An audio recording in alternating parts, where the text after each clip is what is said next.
Welcome to the third installment of the online gaming series on the Prudence podcast. If you haven't heard the first two episodes, I will recommend you to please listen to them.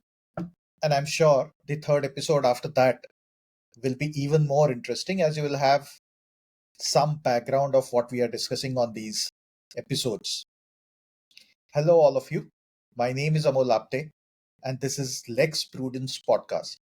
If you haven't heard the content of this channel, please search Lex Lex Prudence Prudence on Spotify or Google Podcast and give it a try.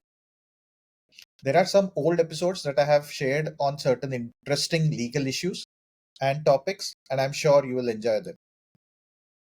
As you're aware, this time round we are doing online gaming series and are trying to understand varied legal subjects surrounding the industry.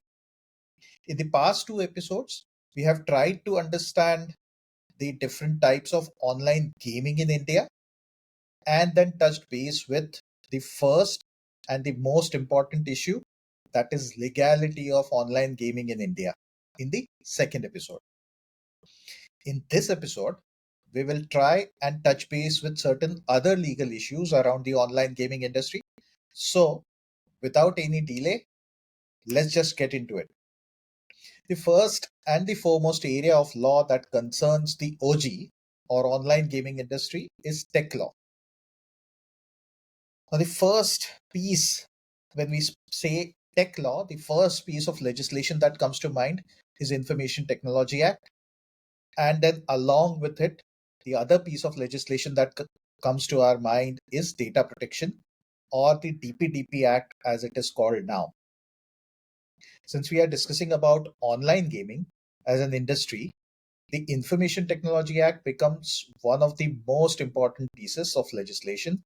While the same does not deal with specific issues relating to online gaming, there are certain elements which a gaming company needs to be careful about, and then make sure that they are on the right side of the law and they are compliant with those certain provisions that are there are quite a few of them, but I will maybe quickly touch base upon certain provisions which may be relevant for the gaming industry more. So there's something like Section 66, which talks about the information which is offensive, false, or causing annoyance or inconvenience to public at large. Then there are specific provisions under Information Technology Act or IT Act that deal with it. There's obviously host of provisions which are dealing with obscenity as a subject under Information Technology Act, and therefore if you are a gaming content creator or an esports content creator and there are possibilities of your content being falling foul to the provisions of obscenity under the Information Technology Act, you need to be very careful about how you assess your game and how you publish your game. There are certain other provisions relating to uh, uh, use of unique identities of users, the personation related or impersonation related provisions, or dishonestly receiving any computer resource and those kind of provisions. I'm not going into the details, but in a nutshell, what I'm trying to say is that Information Technology Act is a single piece of legislation which deals with information technology as a subject. We being online gaming, it's important for us to look at those provisions and make sure that we are duly in compliance with. Obviously, there are other provisions also around fake news and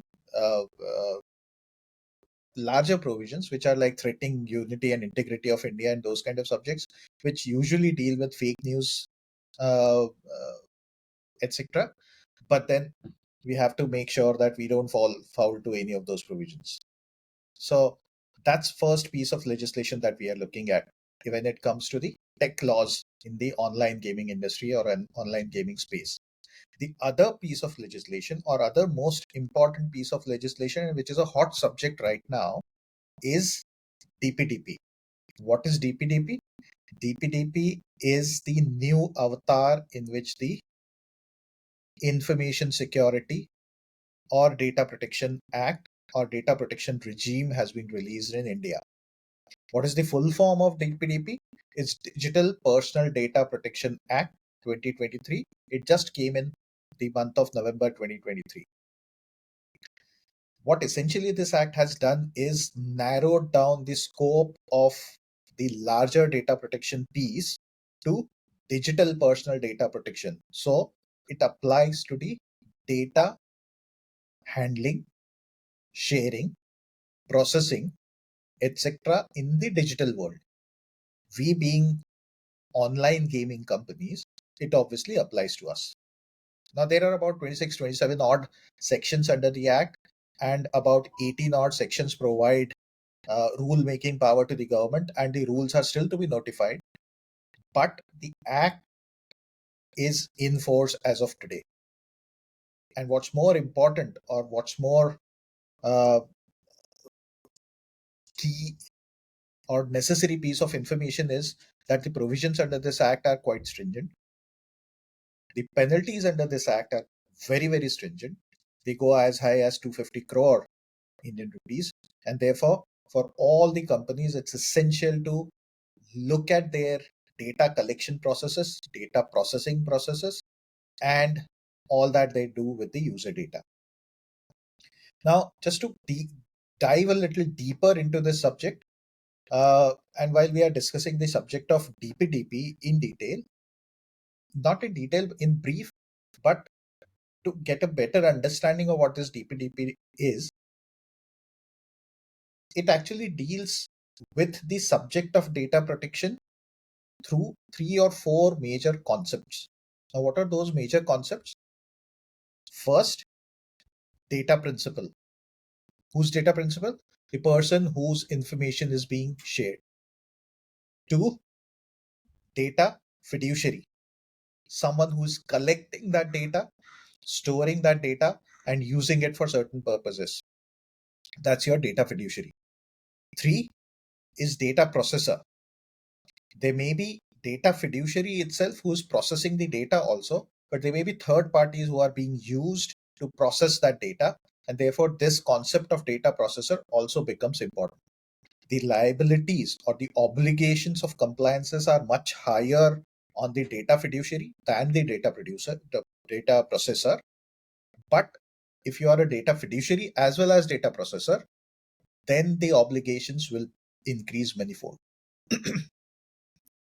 Also, it becomes important for you to look at this from the point of view of all the contracts that you do with a lot of service providers to whom you hire for analyzing your data. The fourth important concept under this act is informed and express consent.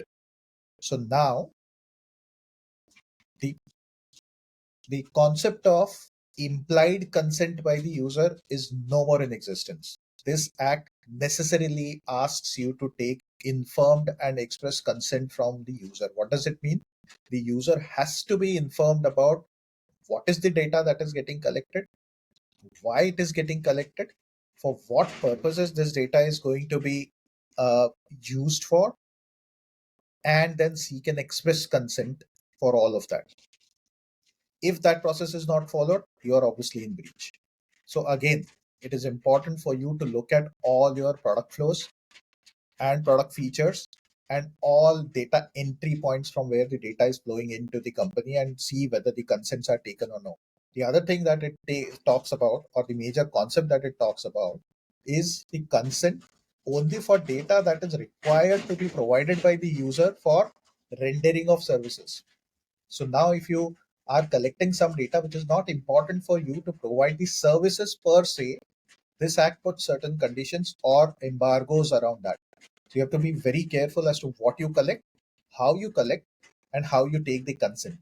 And then obviously the data deletion related concepts. So these are 5 or 6 major concepts. I'm not diving deeper into these concepts, but the data protection regime is here. It has heavy penalties, and the moment rules are notified under the act, you will have to start complying with it.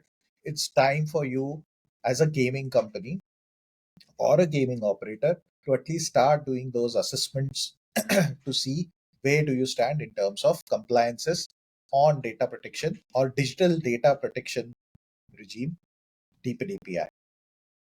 The third important piece of legislation or a subordinate legislation is the intermediary guidelines issued under the Information Technology Act.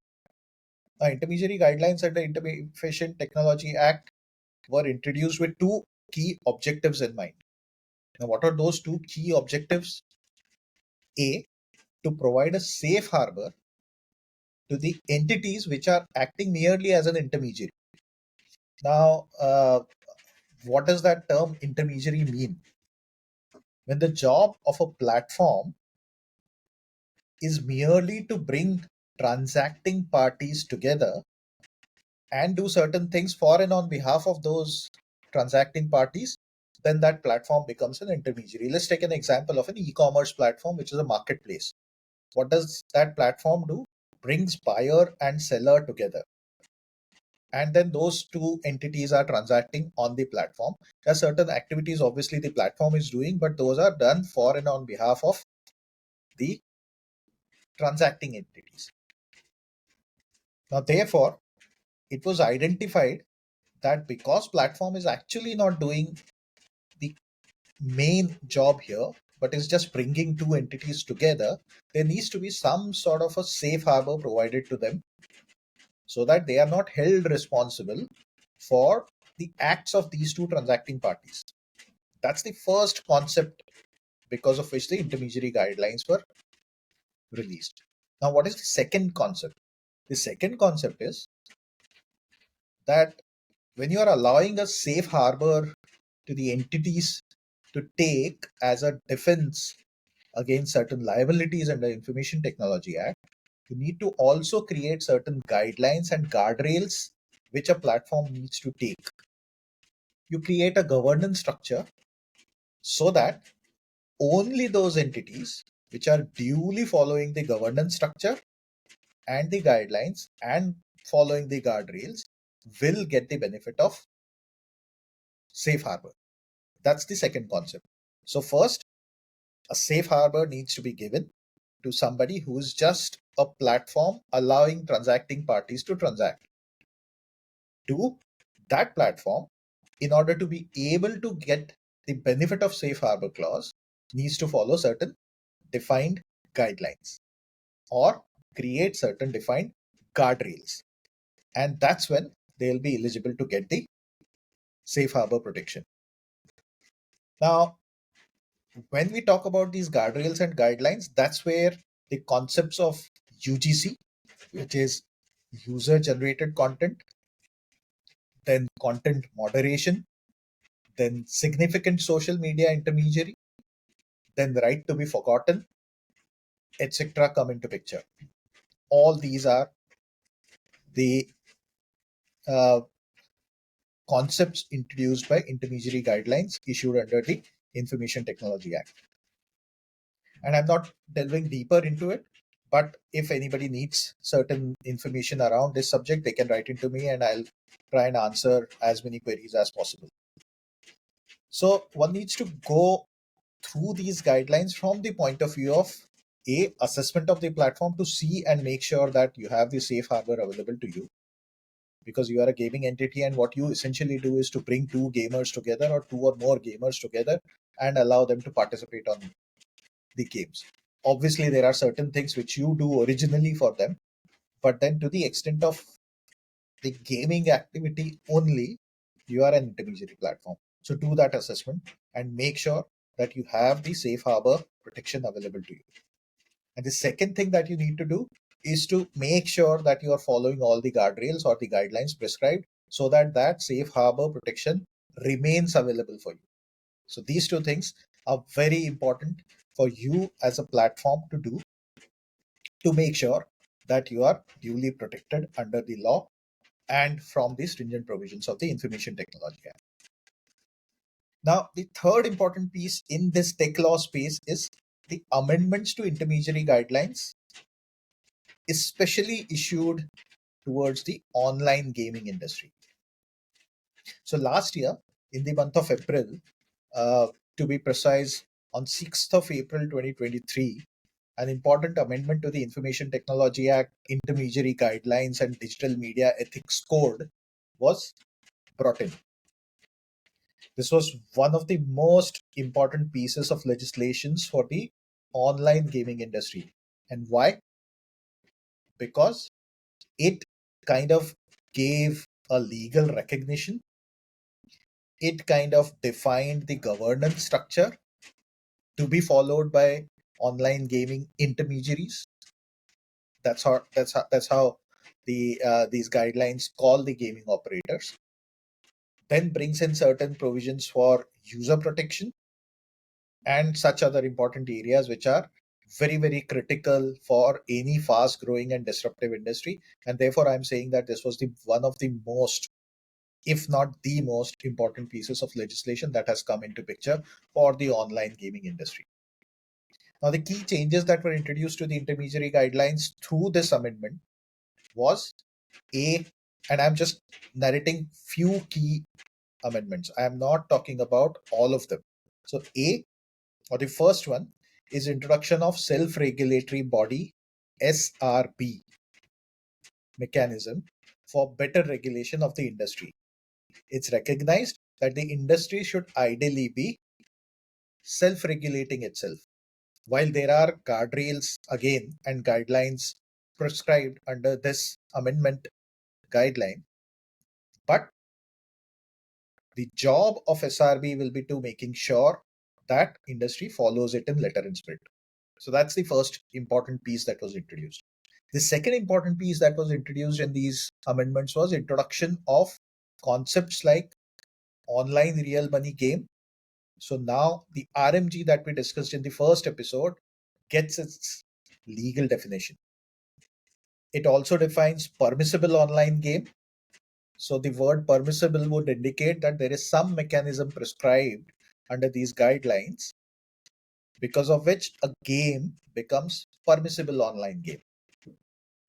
The third concept is permissible online real money game. So in the larger basket of online games, there's also something called as permissible online real money game. So again, the word permissible is important here. It also introduced an objective approach for assessment and certification of any and all games by the SRBs. So this permissible, so the permission to be permissible will be granted by SRBs, and the mechanism to do that certification will have to be devised by SRBs, which has to be objective and subjective, and combination of both will then kind of start that certification process or a licensing sort of a process. So that's another important piece of change that was introduced by the amendment to intermediary guidelines. The third important piece was introduction of key governance concepts like age gating, and I'm going to talk about the governance relating to online gaming in a separate episode. But what this introduces is the introduction of key governance concepts like age gating for users, user identification and verification. So basically introduces the KYC kind of a norm. And mind you, the guidelines actually at this point in time have prescribed the KYC norms equivalent to the banking industry as prescribed by RBI. So the gaming entities will have to start looking at their data very carefully, because at some point in time when these guidelines become effective, they'll have to start identifying and verifying the users. When it comes to identifying and verifying the user, it also becomes important for you to collect certain documents: A, name; B, identification; C, age; D, address. All these things supported duly by the documents of provided by the user and verified by the platform will become the norm for the gaming industry. So that's the third important piece. SRB, all the concepts that it has introduced, and the governance. Now, while the appointment of SRB is still pending and therefore there's still some time for these to come into force, but let's hope that it comes into picture as soon as possible and it gives a due recognition to the industry, which is a fast growing industry in India. Now, other than these three or four that we discussed above, there are some more important guidelines and advisories like certain reporting, which comes into picture in case of data breaches, related matters are also there. But since we are discussing the pieces of legislation here and we are not getting into too much of details and legality, I'm not discussing those here. But somebody who wants to know can reach out to me and I will help you out with that. Uh, so that's about the tech laws around the gaming industry. We have kind of quickly touch based with some of the important laws around the areas of technology and data protection and got a brief sense on what lies ahead for the online gaming industry in terms of new laws and regulations that you need to keep an eye on. So, friends, we'll end our second episode of Lex Prudence online gaming series at this stage, and we'll catch up again next week with the next episode where we'll discuss various legal issues around the industry other than the legality and other than the tech laws now. We have covered legality, we have covered tech laws now, and we'll now start touch basing with certain other things like IP, financial laws, governance, as I said before, so on and so forth. If you have any questions, please do let me know through your comments. You can also write into me at lexprudence2020@gmail.com, and I'll definitely try and answer your queries. So catch up with you next Friday. Till then, take care. Namaskar.